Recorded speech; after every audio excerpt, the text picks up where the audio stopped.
Okay, coffee in hand because we need it, I think, this morning. Oh, yours Absolutely. says wild on it. The news is I know, wild. it's so funny. I get my cups from the charity store because I've got so many animals. They're always knocking over my stuff, so I never buy anything new.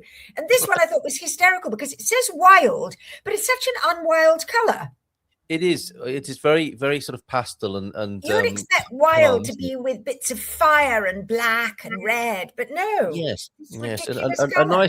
a nice contrast there. So here we are, calmly talking about a wild news picture this morning, Natasha, for the news review for Friday, the 17th of April, 2026. Your spicy year prediction continues to unfold in quite the way, and we're starting this morning, aren't we, with. Well, how do we frame this? The government overreach into public information and public behaviour? I think so. So. It's the flavour of the era, really, isn't it? True. It's what everybody is doing. It appears to be. It's just stamping over the whole fundamentals of democracy and saying, no, we want this control. We want that control. You don't need to know this. You don't need to know that. And in this case, it is the identities of the people who are financing political parties. Now, luckily, last night, after I sent you all these topics that we could discuss, last night I did hear on the news that it looks like the Bloc de Esquerda and the PS Socialists are going to put in sort of outraged challenges to this rule. But and it may well that we go back to knowing the identities of who's funding political parties and campaigns. But basically what the government did, and they're incredibly sneaky, is that they said, okay, so people are asking for an opinion on this. We'll just make sure that the commission that makes the opinion is full of our supporters. So they made all the appointments to this commission. And then the commission said, yeah, you know what? We don't see why anyone should know the identity of people who are funding political parties, because after all, there's a Data Protection Act and people should be protected from this kind of scrutiny. No, they shouldn't. Wow. You know, it's like who's in charge these days? It's just a lunatic, which is unfortunately, it comes right from the top, doesn't it? That from the wise and consistent leader of the free world, we get total chaos in every single country, it looks like. Quote of the day so far. I suspect there's more to come. There's so much more to come. So the organisation is CADA, is it? Who CADA, yeah. Well, that was this organisation that said they could not see why anyone needs to know. Oh dear, no, darling, not right now. Don't worry, your pretty little head. I've got lots of cats, and it's so nice and warm now. I've got my doorway open, and they're just jumping in. But anyway. Oh, no problem, no problem. No, so what's it called? It's called the Commission for Access to Administrative Documents. So this has got all kinds of cronies on board, as I call them, political picks, and they've just sided with the government. Now, the government is not a government that seems to be in any way interested in questions from the press. They often give press, they call them press conferences. Well, of course, they're not conferences at all. They're kind of announcements where they do not allow questions from the floor. They don't allow journalists to question them on anything. Is that right? Okay. They've now upset the state news agency as well by taking over full control of it and making the journalists feel that they're going to be constrained in what they write. This is LUSA, isn't it? The national agency. People will be shocked, I think, to find out that this is the case. In easygoing Portugal, this is quite. I know, but the thing is, it is an easygoing Portugal if you please the people that want to be pleased. Do you see what I mean? Yes, I do. It's easygoing as long as you don't ruffle any feathers. You don't ruffle any feathers. Now it's only 30 odd years. How many years is it? 40 years? I don't know. 75. I can't tell you how many years ago. We are celebrating the 52nd anniversary of the Carnation Revolution. Oh, so it's 52 years. Okay. So it's half a century since dictatorship. But, you know, there are still so many people that lived under the dictatorship or were born under a dictatorship or, you know, it's still very much... Memory. And this is probably why these ridiculous notions that erode freedom are entertained. Right. Well, what seems to have happened then, Natasha? If tell me if my workings out are correct here. So there is just this method of announcing things to the public from the government. It's not necessarily a press conference. It's more of a, this is what we're doing. Exactly. And And aren't we marvelous? yes, and the right to reply or to be questioned seems to have shifted from the traditional spaces of Western democracy, of the press conference, where journalists are able to go and question politicians, and that's been moved out into the social media sphere and opinion in papers. But and also part of that job would be the National News Agency, which we'll also talk about this morning. But just dealing with the social media side, where you see the most harsh critics of the government tend to have social media pages, don't they, and outlets and YouTube channels and so on, and And now, yeah, they get framed as extreme as well, don't they? Because of that, they're not in a room with the politicians talking to them; they're out on the edge talking and framed in a quite extremist way sometimes, or far left yeah. or far right. But now the questions here, as you say, another article that we're talking about, questions as government pays €40,000 to monitor social networks. So the government is keeping an eye on that. And I don't think you think this is necessary or should be happening. Yes, I mean, it seems to me that everything has shifted from serving the country and thinking about the people to serving yourself and becoming a business, not a government. It's like government has become utterly transactional. Again, all influenced by what's going on.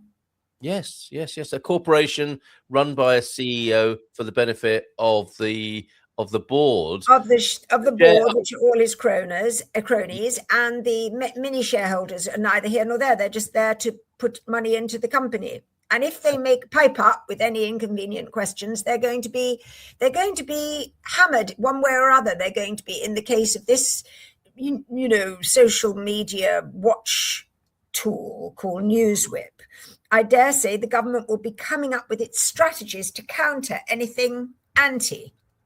Well, frankly, they should be coming up with policies that people need rather than worrying about their social media image. Well, to continue our metaphor of a corporation, the population are the shop floor generating the tax to pay for all of this. And they're the workers, aren't they? They're the workers. Exactly. But that's all we are. I mean, do you remember? You may not, because your children are much younger than mine, but I remember there was a fantastic Disney movie. I think it was called Ants. Yes. And it was Sylvester Stallone was one of the ants. Yes, I remember it well. It's exactly like the real world. Yes. No other metaphors are available, or filmic depictions. 1984, Animal Farm. They're all there for us to well, yeah, marvel but the thing about Ants was that it was done. It was, I don't know. It was such a clever movie because it was done for children, but for the parents watching it, it was just such a. It was just like it explained what we're going into. Yes, like a good pantomime would do. So NewsWhip, they unfortunately named NewsWhip, cracking the whip, maybe to keep people in line. I know. NewsWhip, based in Dublin, can create a list of journalists whose coverage is having the greatest repercussions, lining them up in a ranking according to the number of news items they produce and the impact of these. You could be on this list, Natasha. The company, of course not. Talks specifically monitoring the right journalists. That sounds ominous, doesn't it? Yeah, it does. And it also suggests that if they find a journalist that is particularly difficult, they will look into that journalist's life and find something that's wrong, a tax whatever, whatever they call them, return, or a relative that's not paying tax or whatever. And then they will use that, Yes. You can just tell what's going on, and it's fairly disgraceful. But the good news is it does look like the political financiers' ruse will be rumbled. And I think that is really good, considering we've got a prime minister that has spent months and months trying to wriggle out of disclosing information about his family business that caused actually one of the general election, didn't it?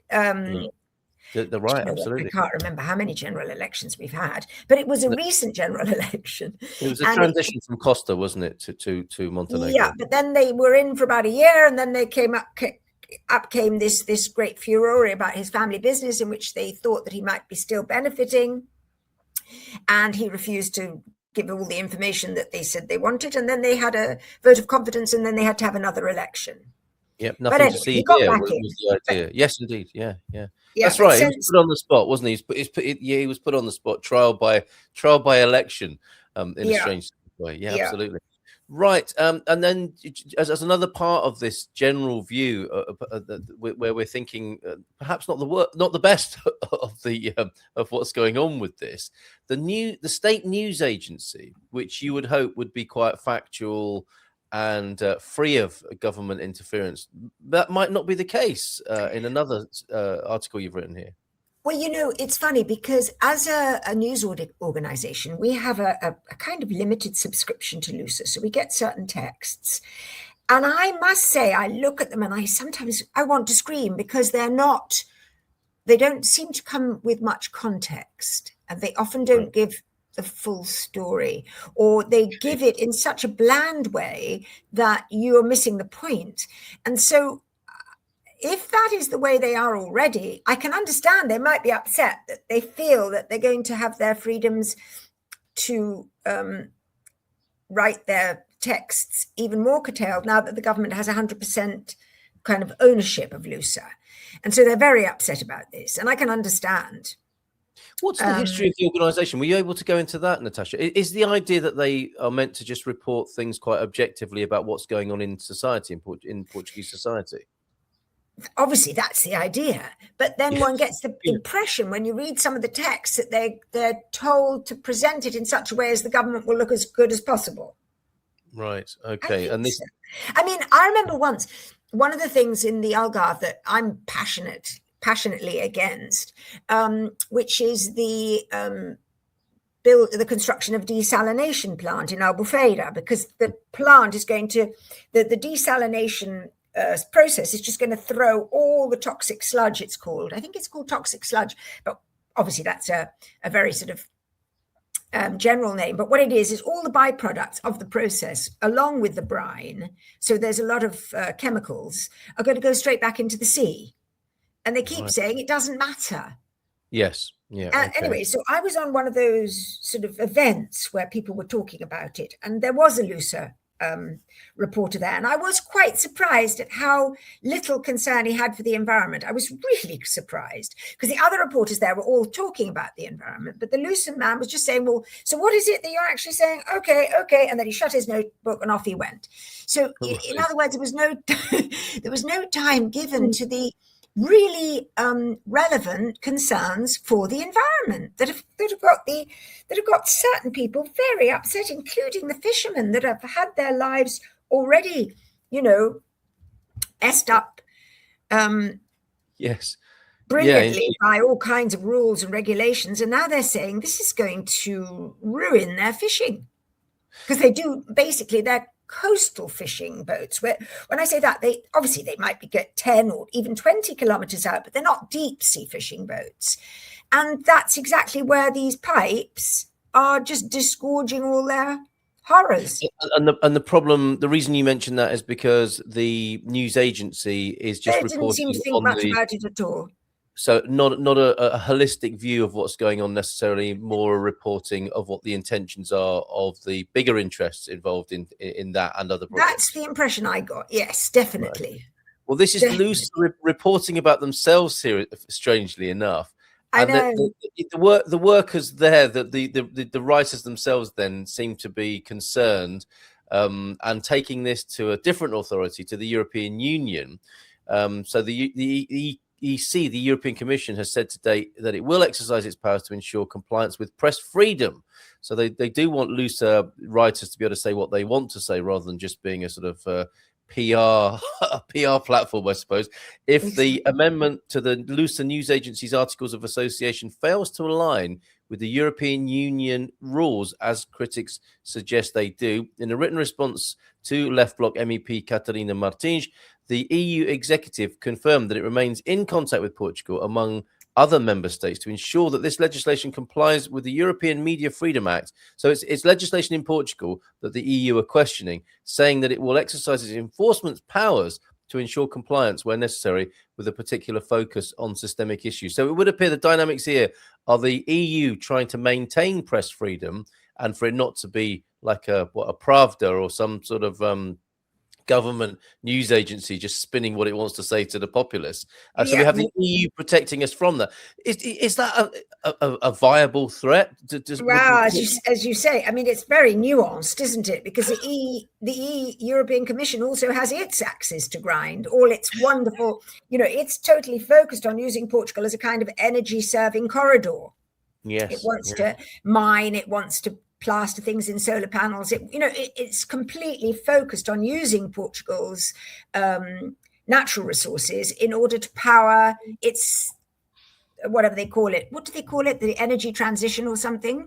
Net zero and decarbonization. Well, there's so many funny words for it. But anyway, so it's very nuanced. But I mean, what else is there? You've just got to try and get as much support as you can and hope that you don't end up being basically just a sort of do they call it a talking shop? Here's one thing you can do: support independent and local news producers, like the Resident, and you can support us on the homepage. Well, there's the Resident, but I mean, on a wider scale, you've got a lot of Portuguese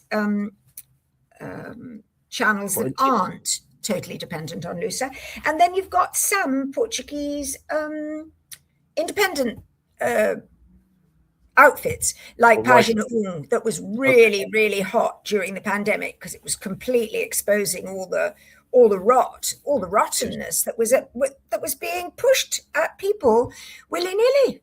Yes, very good. Okay, Página 1, another one then. And Página 1 is a very good one. And many other writers and commentators who've been forced to the margins, out of the government buildings and into social media, where they are now being watched, it would appear, by Newswhip. Okay, let's move on from there into, could this be true? Creating accessible housing on the banks of the Mondego River. You don't have to look too far back into recent history to see that might not be the best idea. The whole thing is so mad. It's like, how did we get here? We were only a few weeks ago deep with our gumboots, with the motorways collapsing and dikes rupturing and people underwater and people with their mops and moaning about all their property being underwater and their freezers being ruined. And now suddenly this incredible mayor who came through as a sort of, I don't know, as a sort of kind of Joan of Arc fighting for the people during the floods and the storms has suddenly come through saying, you know what, I think what we need to do now is just build more houses on the banks of the Mondego River. It's just like, my God, how can this... Well, how is that? How can that be? She also, incidentally, in another of your news articles, has been keeping journalists out of press conferences, I noticed. I know. She didn't like something that a Lusa journalist wrote and said that she wasn't competent and shouldn't have a journalist's card. Because in this country, which is very interesting, actually, I don't know if it's the same in England, because obviously I left English journalism when I came here, or even before that, actually. So over 40 years ago. And at that time, obviously, I had an NUJ card when I was working.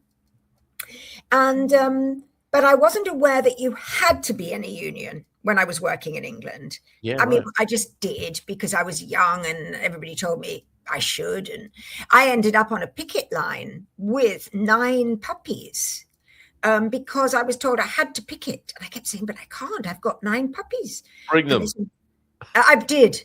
I brought them and I ruined the picket because everybody was helping me feed them, and because they were abandoned. And we let some trucks through with newspapers going out.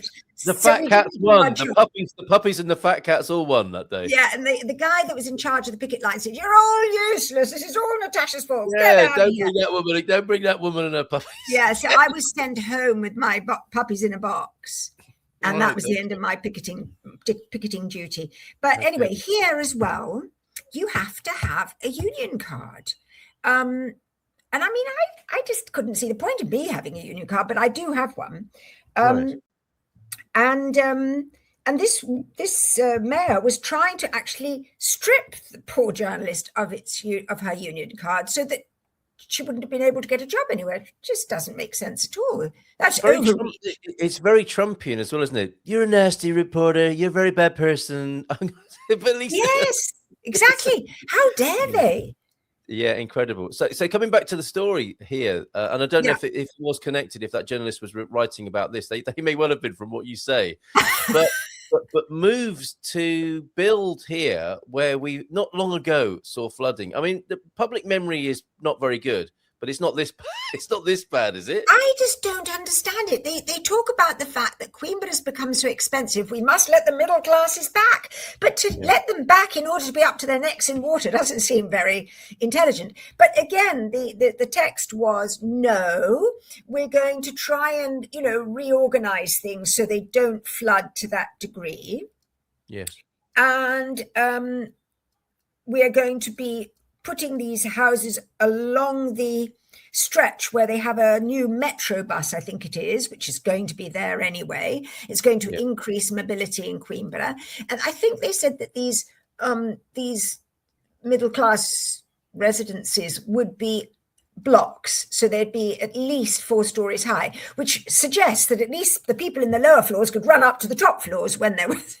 That's probably part of the plan, then, isn't it? So if you are thinking of investing, we recommend above floor 2 and above there. There are voices. But I mean, the whole thing sounds just too mad. You just can't believe that we have this kind of, There is a voice of reason in here, Natasha. These kind of extremes. As well as geologist Pedro Proença Cunha from the University of Coimbra, fearing that the flood mapping data may be underestimating the real risk, as well as the areas that could be affected. He also points out that progressive occupancy of floodplains over recent decades has fed a false perception of safety going against the natural dynamics of the river. And that's quite an academic way of putting it. Pedro Bingle of the League for the Protection of Nature simply says they must be mad. Exactly. The thing is it goes back to what we were talking about earlier. It's becoming more government and maybe and local authorities, obviously, because it's local government. It's becoming much more focused on business, because obviously by encouraging the building of more houses, they will be bringing in investors, and those investors will be, it's all transactional. But it doesn't have to be either or, does it? It doesn't have to be binary and polar like this. Surely there are some win-wins if people can get round the table and say, look, we do need housing, we need affordable housing, and it's best that it's not built in the floodplain. Absolutely. Common sense. It doesn't make any sense. So I find this so mad that sometimes you think, when you've talked about a politician and said, just they're fantastic, which I did say about this woman during the floods, because she was absolutely fantastic. But the fact is, sometimes you think, well, poor people, that maybe it all goes to their heads, and then they come up with these mad ideas and expect everybody to still think they're fantastic.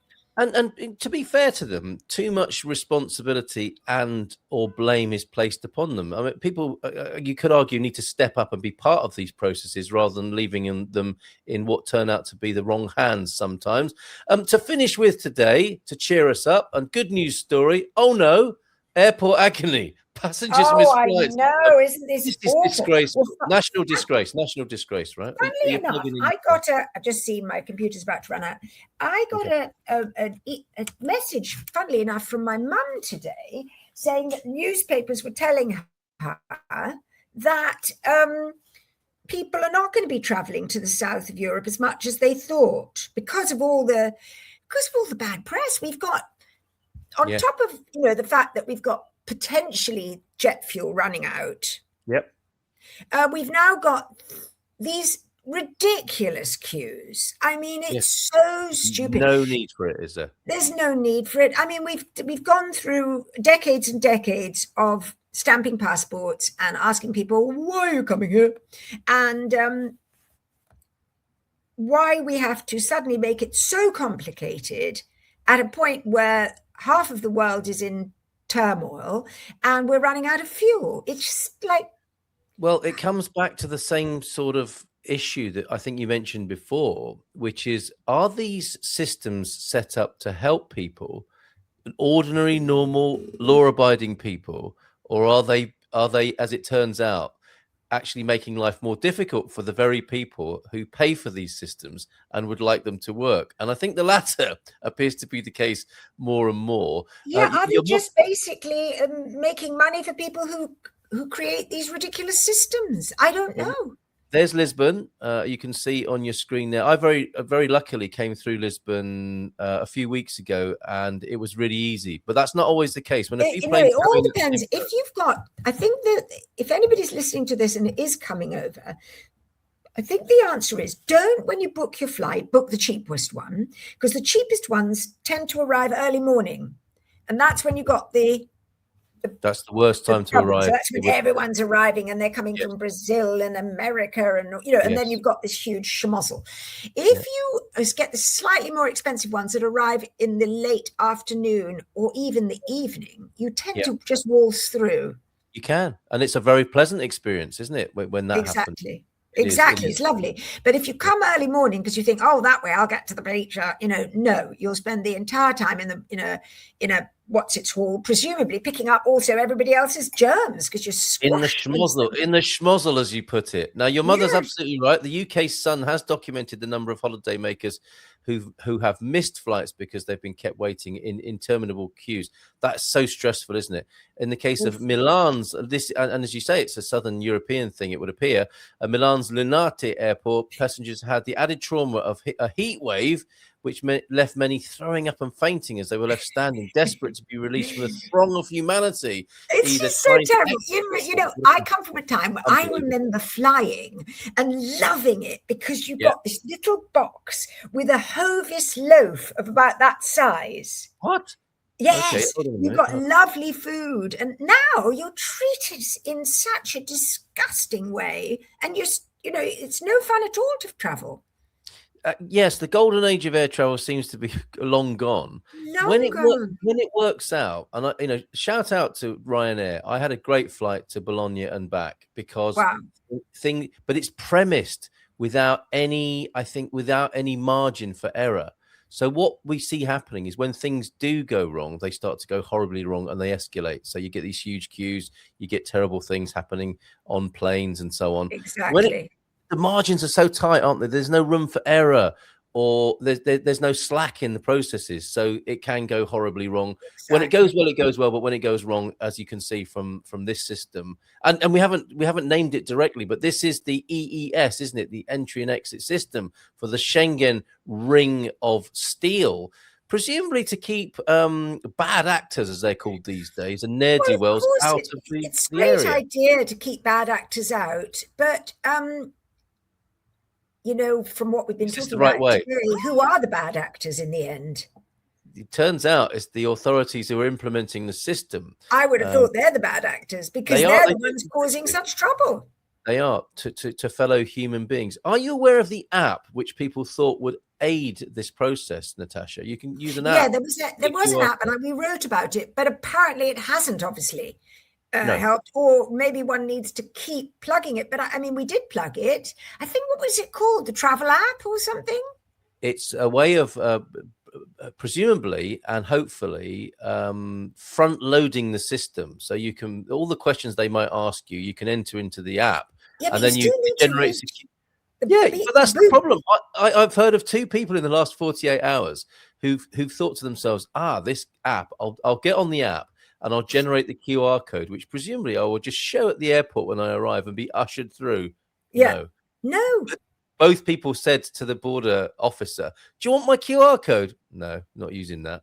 After all the trouble, exactly. And we can't blame those. These are the same people as us, really, aren't they? Who are suffering on the front line, the border officers, because they're not making the rules; they're just having to deliver them, aren't they? The poor souls on the front line. You wonder in a way if this is a way of the of Europe trying to stop people traveling altogether. Because Natasha, as if. There was something Ursula von der Leyen said the other day about this energy crisis, and she said people should just stay at home and not go anywhere. She did say that. Now, it does bring about the most conspiratorial of thoughts. The stupid pandemic thing, where everybody was told to stay at home. I have to say, do you remember that time when they were telling us we had to stay within our borough boundaries? Right. Yes, I do. Yes, I do. And I just every single weekend purposely left my borough boundary just as a matter of just I was just furious that I was told just because of something that I might breathe. Yes, indeed. Ursula von der Leyen apparently said, Natasha, the cheapest energy is the one you don't use. Stay home, don't drive, don't use electricity. Do I take it then that if there are these sort of energy lockdowns, you'll be on your bicycle using human power and going beyond the town boundary just as an absolutely breathing, panting, breathing heavily. Yes. On that note, have a great weekend. And if you see Natasha on her bicycle, wave.